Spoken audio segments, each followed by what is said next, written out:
Kedua Al-Baqarah ayat 183. Ya ayyuhalladzina amanu kutiba alaikumus syiyam kama kutiba alal ladzina min qablikum la'allakum tattaqun. Iman dulu, puasa, akhirnya takwa. Nah, setelah lulus puasa, kita perbaiki, kita tingkatkan, semakin serius, semakin benar karena dilatih terus. Nah, yang benar, yang serius itu bahasa Arabnya haq. Ya, kalau dikaitkan dengan takwa, haqqa tuqatih. Ya, hak itu kebenaran mutlak yang nggak bisa ditawar, yang sumbernya dari Allah. Kalau masih relatif disebut dengan sidqun namanya.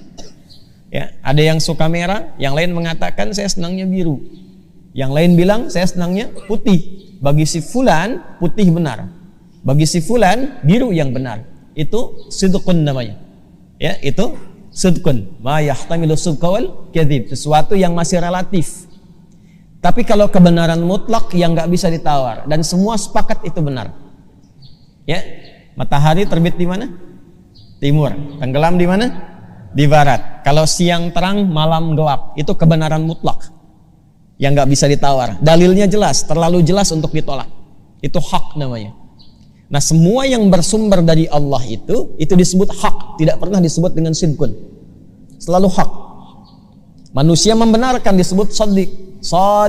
Kalau terus membenarkan tanpa ragu disebut siddiq. Karena itu kenapa Abu Bakar disebut as-siddiq, karena membenarkan walaupun alasan apapun untuk membenarkan sesuatu yang jelas kebenarannya. Karena itu di Quran ketika kebenaran disandarkan kepada Allah itu menggunakan kata haq bukan sidq. Al-haqqu min rabbika fala takunanna minal mumtarin. Al-Baqarah ayat 147 contohnya. Nah, takwa itu mesti hak. Ya, takwa itu mesti apa? Hak, bukan sidqun lagi. Karena itu kalimat Qur'annya, firman Allahnya, ya ayyuhalladzina amanu taqullaha haqqa tuqatih. Jadi kalau ingin bertakwa, lakukan karena Allah. Bukan karena ada manusia Anda rajin infak. Ada manusia Anda rajin menunaikan salat. Lakukan karena Allah. Dan ikuti apa yang Allah berikan petunjuknya. Lalu dijelaskan Rasulullah sallallahu alaihi wasallam. Tunaikan dengan serius. Jangan cuma karena Ramadan Anda tahajud malam. Ba'da Ramadan selesai. Jangan karena Ramadan Anda rajin ke masjid. Ba'da Ramadan selesai. Anda melakukan itu karena Ramadannya atau karena Allah? Makanya para ulama mengatakan kalau ada waktu yang istimewa atau tempat yang istimewa, bukan ditujukan untuk kita mengagungkan tempat atau waktunya, tapi supaya kemuliaan pendidikan di tempat dan waktu itu menyebar ke semua tempat dan waktu. Anda umrah haji insya Allah berangkat, yang akan berangkat kita doakan mudah-mudahan mendapatkan yang terbaik dan mabrur insya Allah. Yang belum berangkat kita doakan dipercepat insya Allah. Di Makkah dengan Madinah itu lebih semangat kan ibadahnya, ya. Nah, Makkah Madinah itu bukan untuk dikultuskan, tapi supaya berlatih di sana sehingga aura Makkah dan Madinah dibawa ke setiap tempat, sehingga kita merasakan semangat yang mendekati setidaknya walaupun tidak serupa.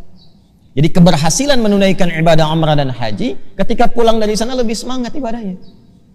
Sama dengan Ramadan. Kalau Ramadan waktunya dibelikan Ramadan itu bukan sekedar kita untuk memfokuskan berlatih meningkatkan saat Ramadan. Itu betul bagus.